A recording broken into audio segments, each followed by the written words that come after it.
میت کا سوگ. حضرت زینب بنت جہش کے بھائی کا انتقال ہو گیا. 3 دن بعد انہوں نے خوشبو منگوائی اور اس کو ملا. پھر کہا مجھے خوشبو کی ضرورت نہ تھی، مگر میں نے رسول اللہ صلی اللہ علیہ وسلم سے سنا کہ جو عورت اللہ تعالی اور قیامت پر ایمان رکھتی ہو اس کے لیے حلال نہیں کہ 3 دن سے زیادہ کسی میت پر سوگ کرے سوائے شوہر کے جس کا سوگ 4 ماہ 10 دن ہے. ام عطیہ کا لڑکا فوت ہو گیا. تیسرے دن انہوں نے زردی منگوا کر ملی، یعنی ایک طرح سے کائنڈ آف میک اپ، اور کہا ہمارے لیے شوہر کے علاوہ کسی اور کی وفات پر 3 دن سے زیادہ سوگ کرنا ممنوع ہے.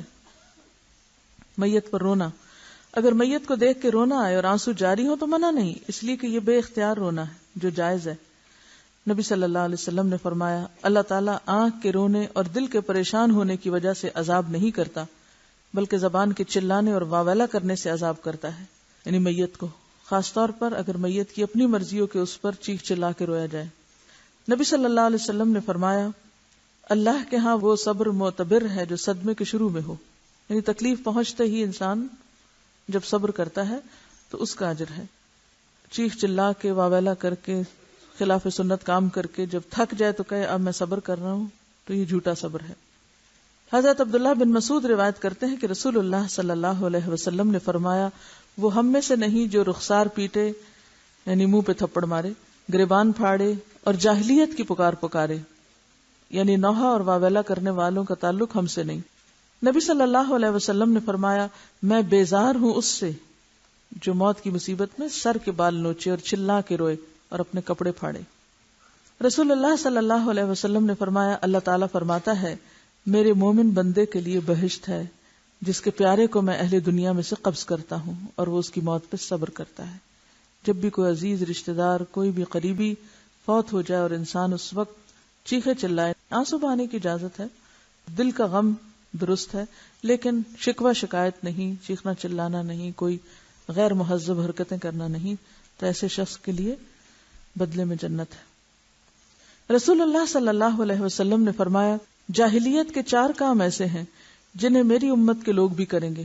نمبر 1 اپنے حسب میں فخر کرنا، یعنی اسٹیٹس کانشیس ہونا اور اپنے نام نسب اور اپنے خاندان اور ان چیزوں پر بہت بات کرنا اور بہت خوش ہونا. نمبر 2 کسی کے نسب میں تان کرنا. ایک ہے اپنے آپ کو بڑی چیز سمجھنا اور دوسرا ساتھ ہی دوسروں کو حقیر سمجھنا.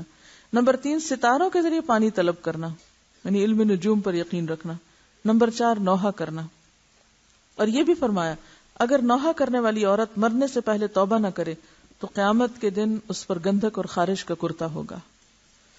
رسول اللہ صلی اللہ علیہ وسلم کے بیٹے ابراہیم جب حالت نزع میں تھے تو آپ نے اسے اٹھایا اور فرمایا آنکھ آنسو بہا رہی ہے، دل غمگین ہے، مگر اس کے باوجود ہم کچھ نہیں کہیں گے سوائے اس کے جس سے ہمارا رب راضی ہو، اور اے ابراہیم ہم تیری جدائی کے سبب غمگین ہیں. رسول اللہ صلی اللہ علیہ وسلم کا نواسہ فوت ہوا تو آپ کی آنکھوں سے آنسو جاری ہو گئے. حضرت سعد بن عبادہ نے عرض کی یا رسول اللہ یہ کیا ہے؟ آپ نے فرمایا یہ وہ رحمت ہے جو اللہ نے اپنے بندوں کے دلوں میں پیدا کی ہے، اور اللہ اپنے بندوں میں سے رحمت کرنے والوں پر ہی رحمت کرتا ہے. نبی صلی اللہ علیہ وسلم نے فرمایا جس عورت کے 3 بچے مر جائیں تو وہ اس کے لیے جہنم کی آگ سے آڑ بنیں گے.